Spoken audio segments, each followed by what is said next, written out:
Thank you.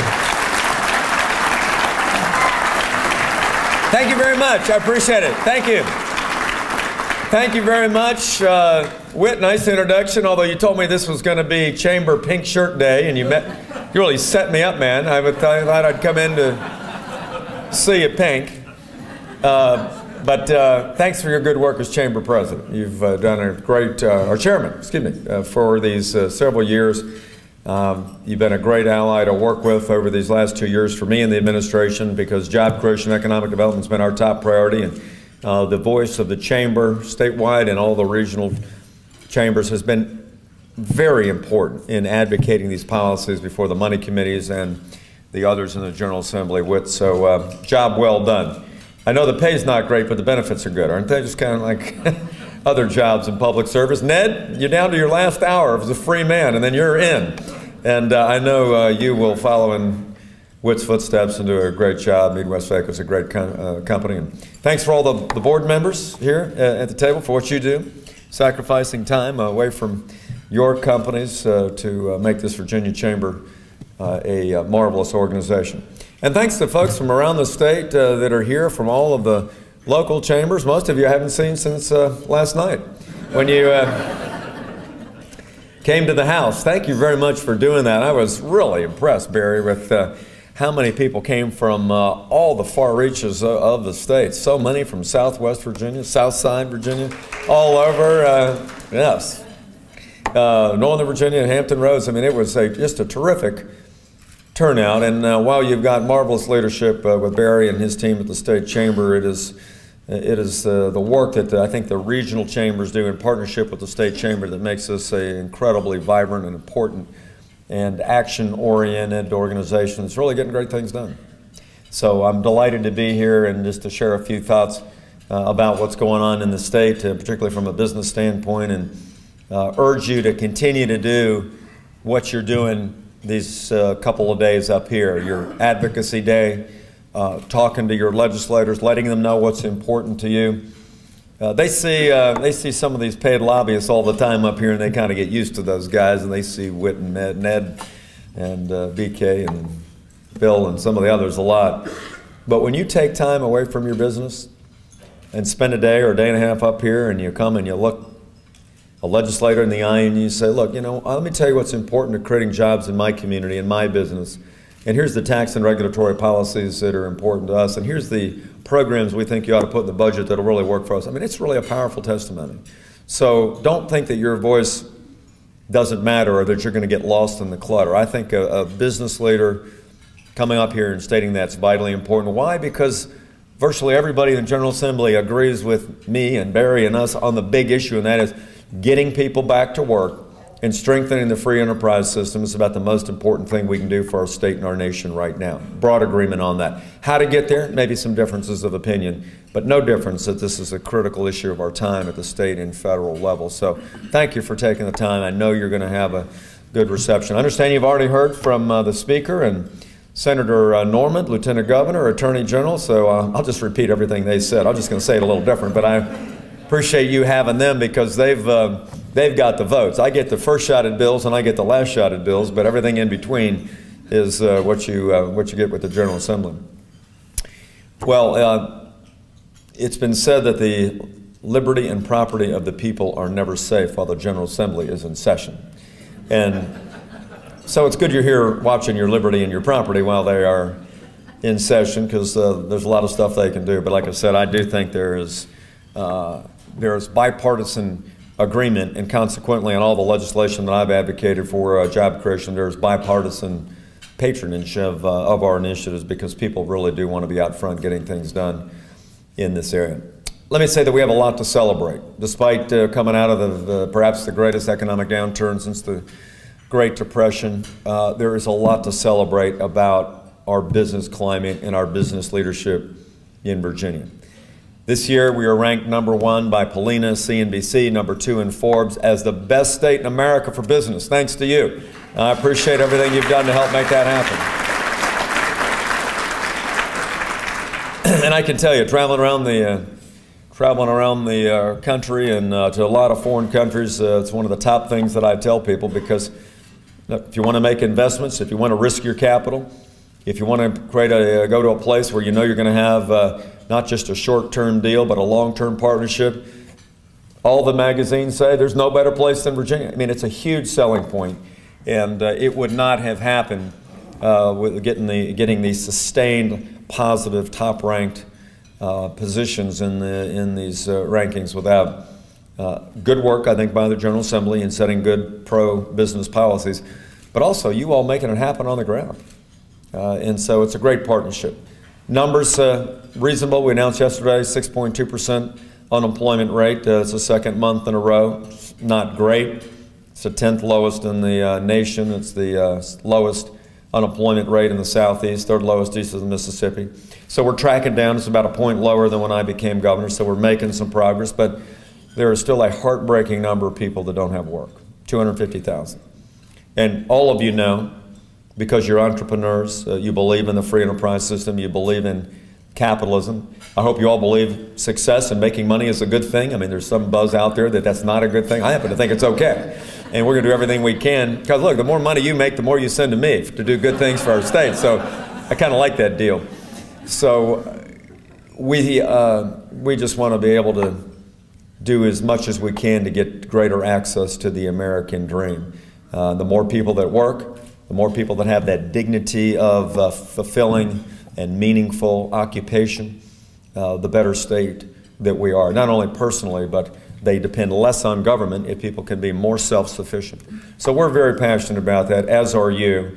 And that's why this session you'll see a lot of initiatives that we've put forth that we think will help you in that regard. Over these last 2 years, we've been able to get past about $100 million in new economic development incentives and programs, expanding the Governor's Opportunity Fund, opening trade offices in China and India and the UK, having a number of new targeted tax credits and everything from angel investors to major job facilities, and just a host of other programs that, at least in the short term, will be able to target companies to come to Virginia. And we've had some success, whether it's Amazon or Northrop Grumman or Green Mountain Coffee, other companies that have come here and opened offices or moved offices, Bechtel recently, significant new jobs for our state. And I can tell you, it's the tax climate, it's the regulatory climate, it's our litigation climate, it's our right to work laws, it's our great universities, and it's the intangibles that you help create. That feeling that this is a welcoming place for business, that we have accomplished people here in business that have a great success story to tell, and that when they start dealing with us and our local government economic development people and our business leaders, they just feel a good sense about what it's like living and doing business in Virginia. That's an intangible that no other state, I think, can put together. So I'm very bullish about continuing to have the incentives to tell our story, that we're going to get more people to come. But I think it's just it's the start. This year I've asked for another $40 million in economic development incentives, very targeted. The Lieutenant Governor was here this morning. He's been our champion on that as the Chief Jobs Creation Officer. I figured I'd put the guy to work. You know, he's had 25 years of experience in business. Lieutenant Governors don't do anything, as you know. Until this year. Now he's actually got a job. I mean, look, they break tie votes, and they check out my medical records to see if I'm breathing. You know, that's not too hard. So anyway, I got the Lieutenant Governor rolling on job creation. He's doing a really good job, doing a lot of traveling, but he's our champion in the General Assembly. He's kind of probably laid out for you some of the initiatives we have this year on the Governor's Opportunity Fund, on community college workforce development programs, on research and development tax credits, and a host of other things that we're trying to get accomplished this session. I noticed from the Chamber list the bills that you're supporting, the things you're supporting, you've embraced virtually all of our agenda, and I really do appreciate that. I hope you'll talk to the legislators as you see them and urge them to keep that money in the budget. We've got good champions, I think, in both houses on the money committees, Republicans and Democrats, that are advocating these things, so we feel pretty good about being able to keep those items in the budget. But again, your advocacy for these will be very important. That'd get us up to about $140 million in incentives, and I think the right set of policies to be able to attract even more business. And I'm personally traveling a lot to tell the story, as is the Lieutenant Governor, as is our economic development partnership people. As I mentioned, I personally went to open up offices in the last year in London, in Shanghai, Mumbai, Delhi, and we have other offices we're going to be working on this year. We've opened up agricultural offices actually in Delhi and a couple other places, and so we've had an enormous success just in the last 6 months in agricultural exports to places that we've never exported before in China and India and Korea and some other places like that. So where do we go from here?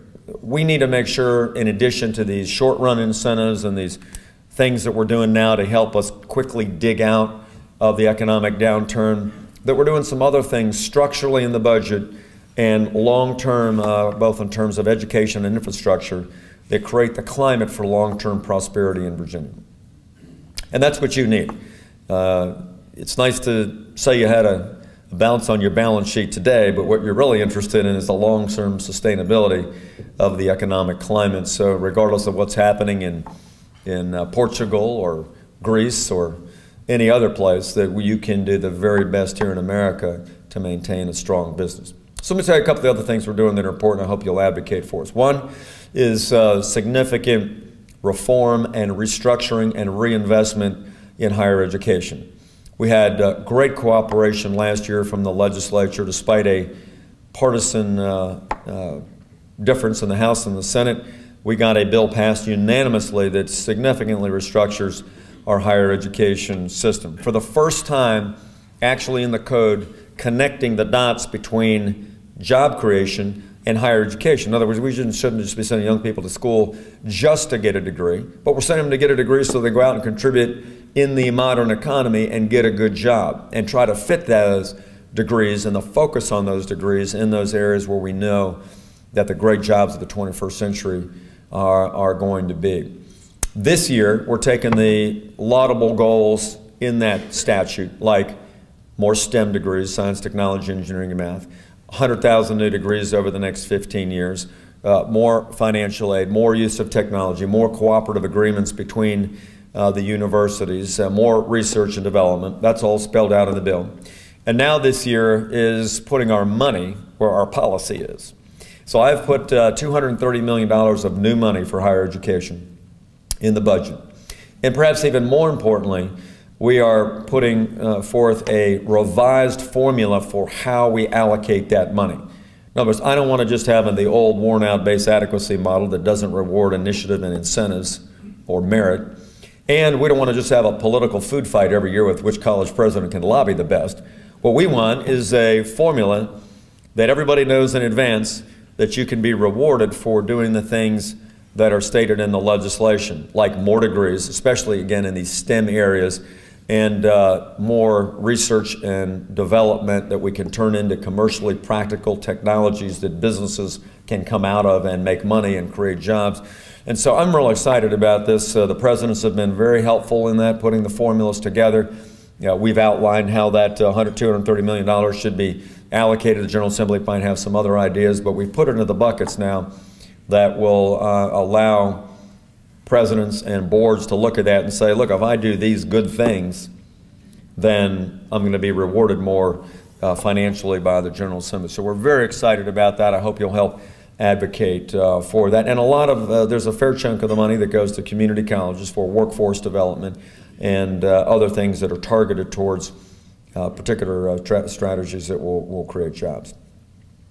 We also are making new investments in our K-12 education system to accomplish some of the same goals. I've requested about $500 million of new money. As you know, K-12's had some cuts, particularly in 2009 and 2010, as the budget actually went down year over year, 2 consecutive years, only the first time in history that's happened. But now we're rebuilding with $500 million of new money, and some of it is targeted in things that we think really make economic sense. For instance, funding every young person wants to take the PSAT in 10th grade so they know whether they're going to be ready to go to college. Our overall goal is when you leave that high school and you walk across the stage getting your diploma, you should either be career ready or college ready. If we haven't done one of those two things, we failed you, and that's not acceptable. So all the strategies in our K-12 are aimed towards that. We're putting money into more incentives for STEM teachers that will teach these teach these skill sets that are necessary for the good jobs of the 21st century in those disciplines: science, technology, engineering, math, healthcare, business. Those are the things we want to incentivize. And we've got some other things in there related to third grade reading. If we socially promote you in third grade and you can't read, we're failing you then too. And so we want to have our finger in the dike at all these proper checkpoints to make sure that every young person gets a great opportunity for success and to achieve the American dream, and so we're putting more money into that. We also think this session we've got an obligation to fix the retirement system. Now, most of you in the private sector are way ahead of most governments in terms of what you've done with your retirement systems in order to create long-term solvency. You've been way ahead of us in things like merit pay and incentive pay and rewards for performance. We do things a little bit more bureaucratic, and I've been trying to change that the last couple of years to use some of the things that you all have perfected in the private sector and do that better in our state. But we're starting with the retirement system, even though I bet most of, how many of you already have a deferred comp system and not a defined compensation system, not a defined benefit system in your retirement plans? Really? Are the rest of you all defined benefit? Or are you just too tired to raise your hand? Well, the point is, from my research, despite this very lame focus group I just conducted, is that most of the private sector either has a defined benefit program where employees have to pay a fair amount of the freight, or a defined compensation system, a defined contribution system, defined contribution system where you put in a set amount and then the employee, through themselves and their brokers, actually manage the assets like a 401k. Well, we don't have that in Virginia. We've got a very rich and good defined benefit program where up until last year the state paid 100% of the freight, employee and employer amount. Last year we made employees pay 5%, but we gave them the 5% through a pay raise. So we're simply sending the money through the employee to the system. Even with all of that, we now are at a point where it's estimated by the end of this year we'll only be 63% funded. That's just unacceptable and going south. And so we've got to address these unfunded liabilities head on. I put $2.2 billion into the budget between state and local governments to fund our retirement system. I've asked for some changes in the benefit structure so that we can reduce the outflows with certain employees. We're doing with COLAs and some other things in the formula. And we've also asked state employees for the first time to pay a 1% of their employee contribution into the system, and to create an optional defined contribution system as well. So there are a series of reforms that I think all taken together will pump $5 to $6 billion of new money over the next 10 years into the system. It's something we need to do in order to fix the system. It's not without some pain for employees and for local governments, because they've got to step up and do their share, just like the state's done this year. But I think long term, for us to maintain a quality workforce, we've got to do some of the things you've already done in the private sector, and that is get our unfunded liabilities in check.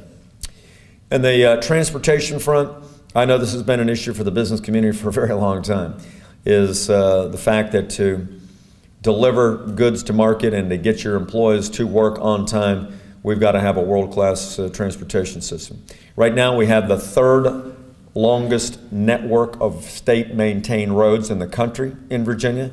And we've got the Washington, D.C. metro region that's got the distinction of being the second most congested traffic region in all of America. Hampton Roads isn't far behind. So we've got some work to do. And we know that good roads and good infrastructure means the opportunity for economic development. Now, last year we made some progress in that area, a structure for about $4 billion of new money over the next 3 years. We've made significant progress. About $2 billion in money went out the door last year, the largest in history. We've got authorization now for $3 billion in bonds. We've got an infrastructure bank that's up to about $400 million in revenue, and then we've got some other things that will beef up that fund.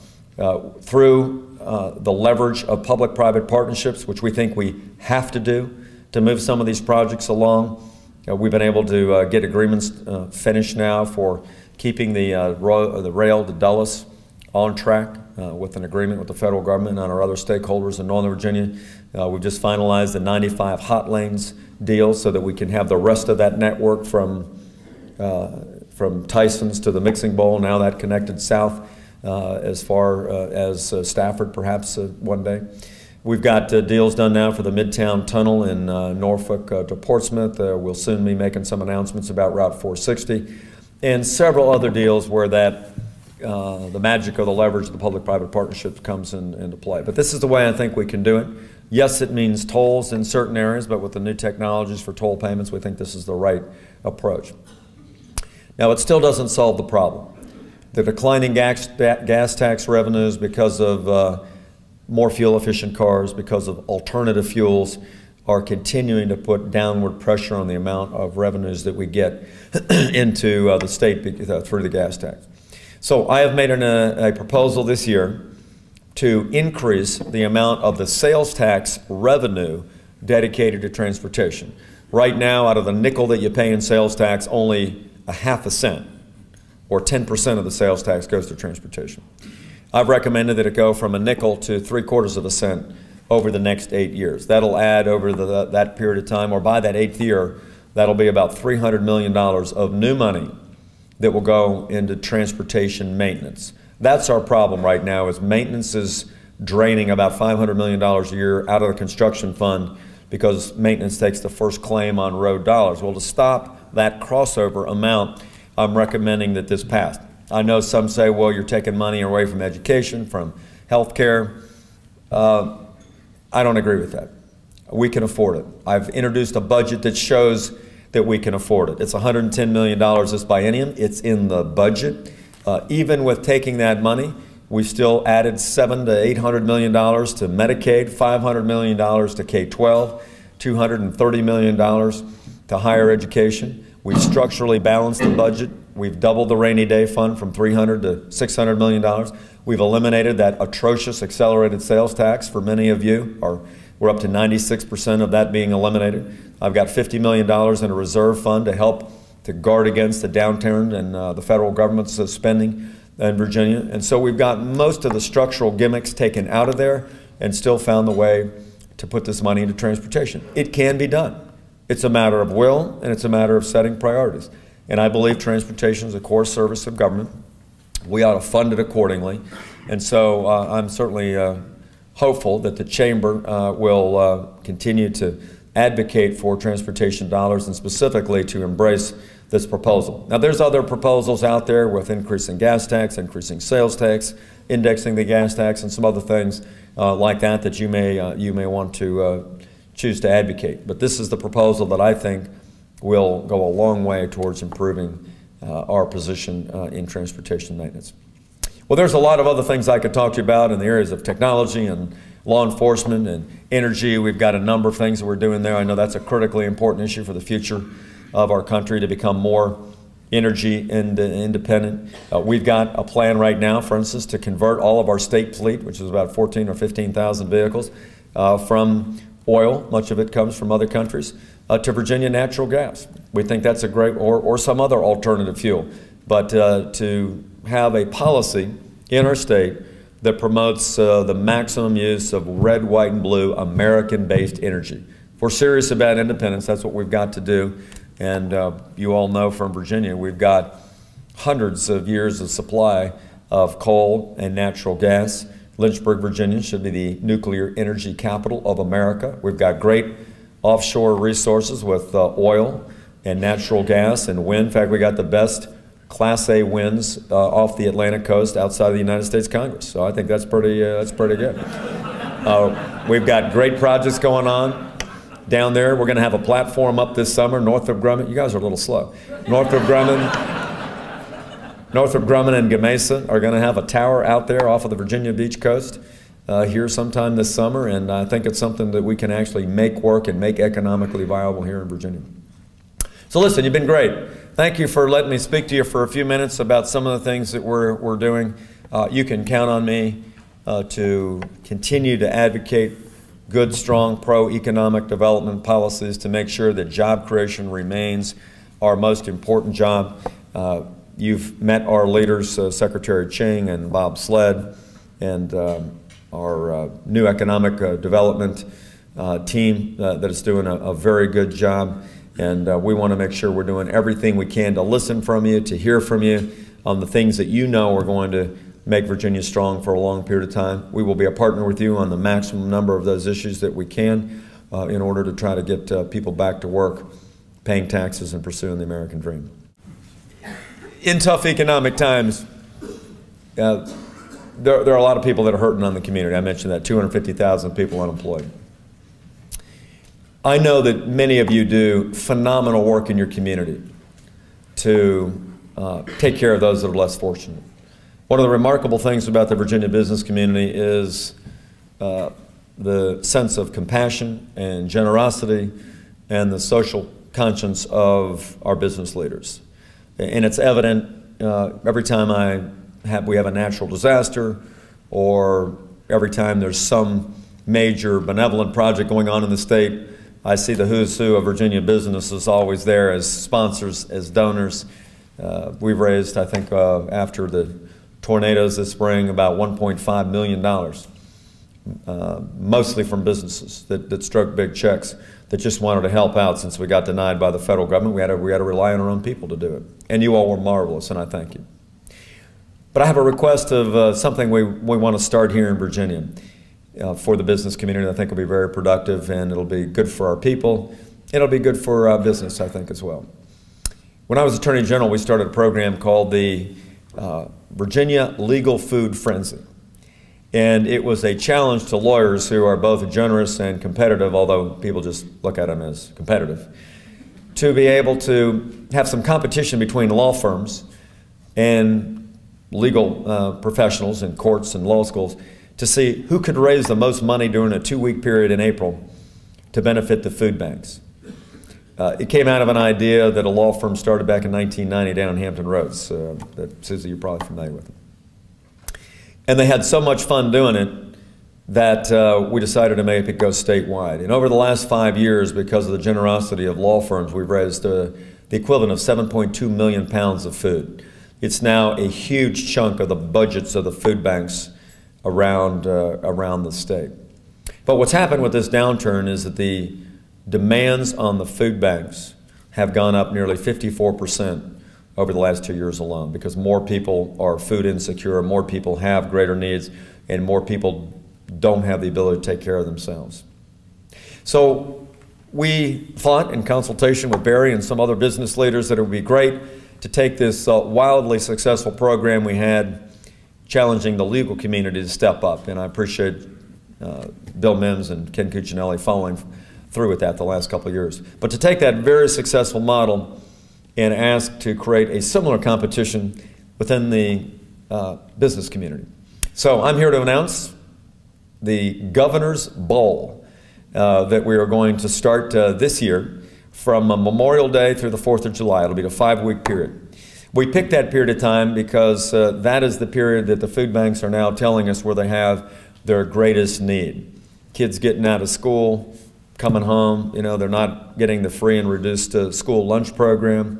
And it's also the time that those cupboards have been a little bit more bare at the food banks. The reason we picked the food banks is I believe that they have got the best networks. They're one of the most efficient charities in all of America. 95 cents out of every dollar goes directly to people in need and not to overhead and bureaucracy. I know the people well that run the food banks, and they are phenomenal people who are very committed. They run extensively on volunteer power, so it doesn't cost a lot of money to run the place. So what we want to be able to do is to create the Governor's Bowl. We'll give out a lot of awards. We'll give a lot of publicity to this through the bully pulpit that I have from time to time, and talk about the great work that businesses are doing.